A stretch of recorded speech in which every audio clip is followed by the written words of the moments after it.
What's your take? Should Joe Theismann allow Haskins to wear number 7? Should he be magnanimous? I'm not sure it's his choice, but should he? Well, I would say here's the thing. Yeah. It's not his number.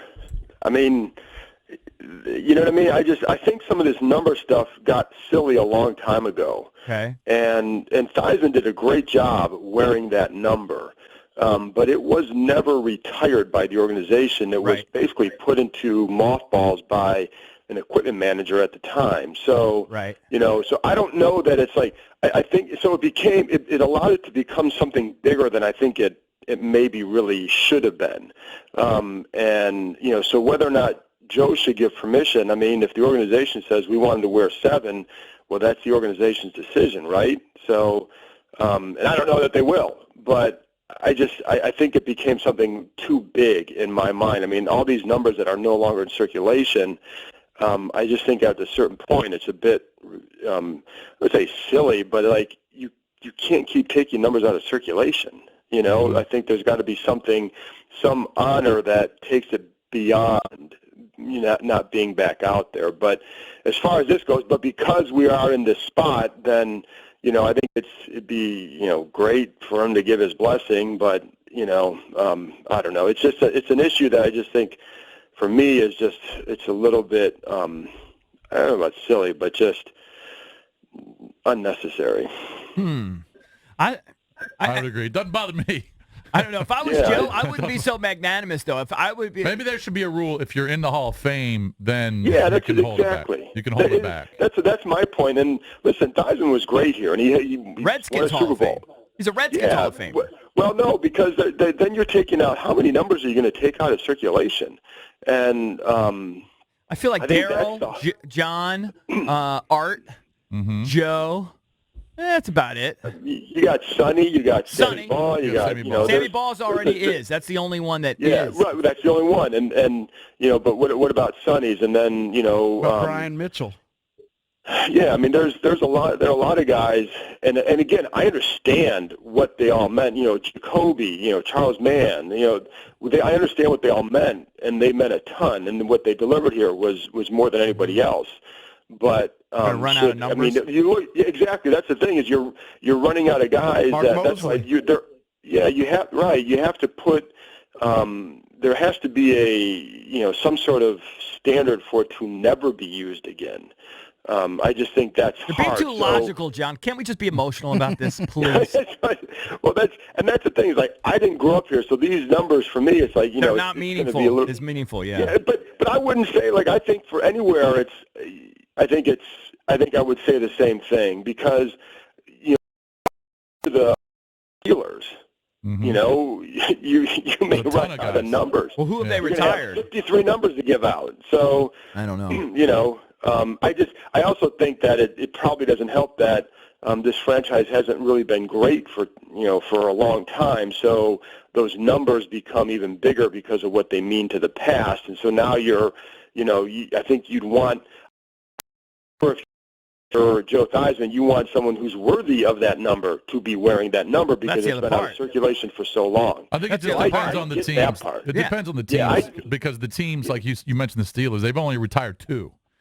And and that's Ernie Stautner and Mean Joe Green. So all those other great Steelers from the 70s. So they're not holding back Bradshaw's number or Lynn Swann's number. Maybe behind the scenes they are, but officially they've only and that's retired which is what they're doing here. And so, like I said, I understand a lot. I understand part of it, but I just think that it's like there's so many that aren't being used, and it really was. It wasn't the organization. It was an equipment manager who was like his decision was to not hand these numbers out. Right. So I mean, I think listen, but it's become to the point now where it's a thing. Where it is.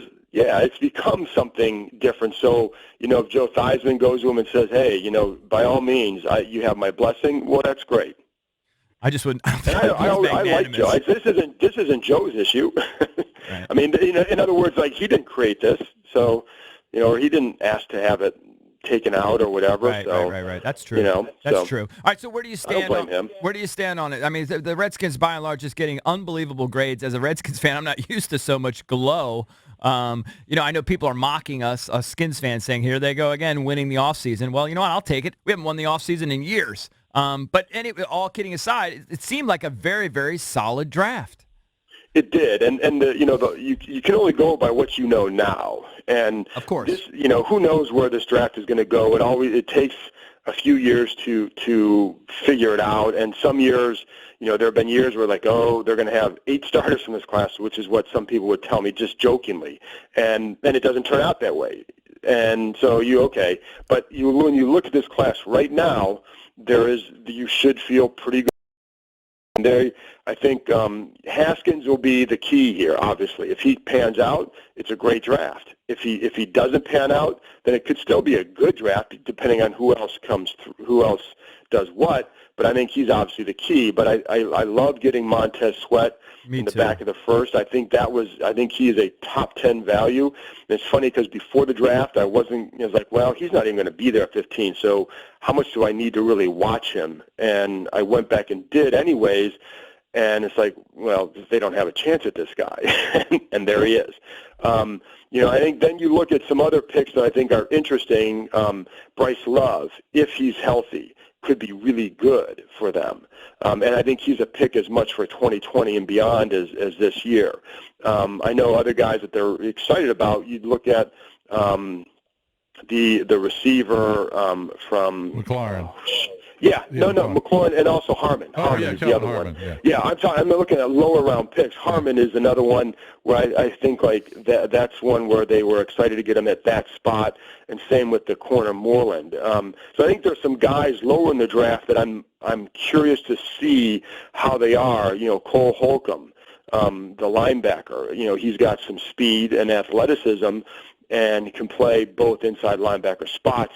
What does he do? So I think there are a lot of guys whose games that you liked in college, and you feel like they're good value for where they got them, and because I've heard on a couple of these guys just from talking to other people, not here but elsewhere, that the other teams were interested in them, and right around when the Redskins got them. So so it looks good right now, but it has to pan out, because that's always been the issue here, is things that look good now don't always pan out. But all you can go by is right now, and right now you'd have to say they had a good draft.